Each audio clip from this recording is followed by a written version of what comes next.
Terrorist కసబ్తో compare చేస్తూ ఒకసారి ఉరేయాలి, రాళ్లతో కొట్టాలి అనేటటువంటి మాటలు ఏవైతే మాట్లాడినరో అది ముఖ్యమంత్రి పదవిలో ఉన్నటువంటి వ్యక్తులు మాట్లాడే మాటల్లాగా లేవు. దీన్ని మేము చాలా తీవ్రంగా ఖండిస్తూ ఉన్నాం.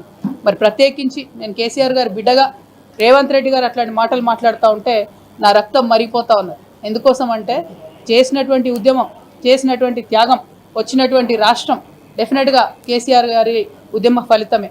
మరి వాళ్ళు అదే రాష్ట్రానికి ముఖ్యమంత్రి అయినటువంటి వ్యక్తి కేసీఆర్ గారి చిత్తశుద్ధిని శంకిస్తూ ఉంటే నేను రిక్వెస్ట్ చేస్తూ ఉన్నాను, కేసీఆర్ గారే డైరెక్ట్గా హౌస్కి వచ్చి మరి ఇటువంటి ఆరోపణలు చేసేటటువంటి వాళ్ళ నోర్లన్నీ మూతపడేలాగా చేయాలి.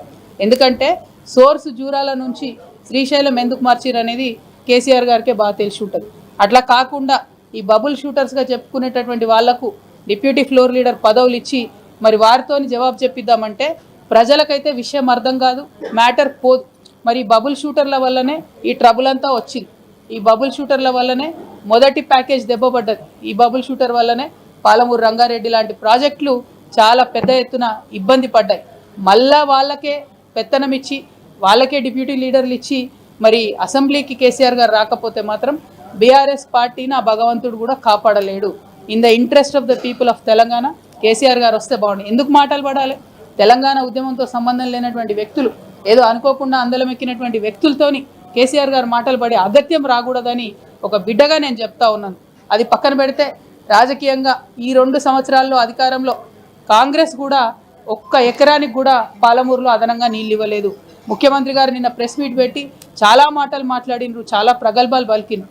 నిజంగా మీరు పాలమూరు బిడ్డ అయి ఉంటే సరే, పాలమూరు రంగారెడ్డికి రకరకాల లీగల్ కాంప్లికేషన్స్ ఉండొచ్చు, కానీ భీమాకి ఏమైంది, నెట్టెంపాడికి ఏమైంది, మీరు ఎందుకు వాటి మీద దృష్టి పెట్టలేకపోయారు? అదేవిధంగా తుమ్మిళ్ళకి ఏమైంది, కల్వకుర్తికి ఏమైంది? ఇవాళ మొత్తం ఫుల్ వాటర్ వస్తూ ఉన్నాయా? కల్వకుర్తిలో 2 మోటార్లు రిపేర్ ఉంటే ఇంతవరకు ఎందుకు రేవంత్ రెడ్డి గారు ఒక్క అడుగు ముందుకేసి ₹1 దానికి ఇవ్వలేదు? భీమా హాఫ్ కెపాసిటీకి ఇవాళ సప్లై చేస్తూ ఉంటే ఎందుకోసం ముఖ్యమంత్రి గారు దాని మీద మాట్లాడతలేరు? నెట్టెంపాడు మేము డైరెక్ట్గా రిజర్వాయర్లు అన్నీ చూసి వచ్చినాం. 4 TMC రిజర్వాయర్ అన్న కాడ 2 TMC కూడా నీళ్లు లేవు. ఎందుకు దాని మీద ముఖ్యమంత్రి గారు మాట్లాడతలేరు? నిజంగా మీకు చిత్తశుద్ధి ఉంటే మీరు నిన్న ఏదైతే కేసీఆర్ గారిని క్రిటిసైజ్ చేసినరో, జూరాల నుండి సోర్స్ మార్చి శ్రీశైలం పెట్టిరని చెప్పిరో, మీరు కొడంగల్ నారాయణపేట్ మక్తల్ లిఫ్ట్ ఇరిగేషన్కి మళ్ళీ మీరెందుకు జూరాల సోర్స్ పెట్టడం లేదు? మీరెందుకు లక్ష్మీదేవిపల్లి రిజర్వాయర్ కట్టడం లేదు? మీరెందుకు భీమా నుండి సోర్స్ పెడుతున్నారు? అక్కడ నీళ్లు లేవు. భీమా అనేది ఒక పిల్ల కాలువ, దాని నుంచి వాటర్ వచ్చే ఆస్కారం ఉండదు. అటువంటి దగ్గర మీరెందుకు సోర్స్ పెడతా ఉన్నారు? మీకేం లాలుచి ఉంది ఆంధ్ర పాలకులతో? ఆంధ్రాలో చంద్రబాబు నాయుడు గారు ఉన్నా, జగన్మోహన్ రెడ్డి గారు ఉన్నా, వాళ్ళు మన నీటిని దోచుకొని పోయే ప్రయత్నమే చేస్తున్నారు. ఆ రాజకీయాన్ని పక్కన పెట్టి ప్రాంత ప్రయోజనాలను ఏవైతే ఆంధ్ర నాయకులు కలిసి కాపాడుకుంటున్నారో మన తెలంగాణలో ఆ చిత్తశుద్ధి లోపించింది. ఇవాళ మేడిగడ్డను 2 ఏళ్ళు ఎండబెట్టిన తర్వాత రేవంత్ రెడ్డి గారికి జ్ఞానోదయమై ఇప్పుడు టెండర్లు పిలిచి ఇప్పుడు బాగు చేస్తున్నారు. లక్షల ఎకరాలు 2 ఏళ్లలో ఎండబెట్టిరు మీరు. ఆ రైతన్నల కడుపు కోత మీకు కొట్టకుండా పోదు. అదేవిధంగా కృష్ణాలో కూడా 2 సంవత్సరాల ప్రాజెక్టు గురించి మాట్లాడకుండా మాలాంటి వాళ్ళందరం పోయి అక్కడ చూసి వచ్చిన తర్వాత ఇప్పుడు పెద్ద ఎత్తున మాట్లాడుతూ క్రిటిసైజ్ చేస్తున్నారు. అది మీ యొక్క చిత్తశుద్ధి లేనితనాన్ని, పాలమూరు ప్రజల నుంచి పాలమూరు బిడ్డగా అని చెప్పుకుంటున్న మీ యొక్క వైఫల్యాన్ని మాత్రమే పదే పదే తెలంగాణ ప్రజల ముందు చూపిస్తూ ఉంది. నేను ఇవాళ డిమాండ్ చేసేది ఒకటే, ఏ ప్రాజెక్ట్ అయినా సరే రాజకీయాలకు అతీతంగా ముందుకెళ్ళాలి, ప్రజా ప్రయోజనాన్ని కాపాడాలి. అది కాపాడే విధంగా ముందుకు పోవాలి తప్ప ప్రతి ఒక్కదాన్ని రాజకీయంతో ముడిపెట్టి ప్రాజెక్టు నాపితే ఏదో ప్రతిపక్షాలని బదనం చేయొచ్చు అనే ప్రయత్నం కరెక్ట్ కాదు. ఇప్పటికైనా పాలమూరు రంగారెడ్డి ఇంటేక్ సోర్స్ మార్చండి, మార్చినటువంటి దాంతో పనులు చేయండి. అయినా ఒక్క మాట నేను అడుగుతా ఉన్న, తెలంగాణ ప్రజలు కూడా గట్టిగా ఆలోచన చేసుకోవాలి.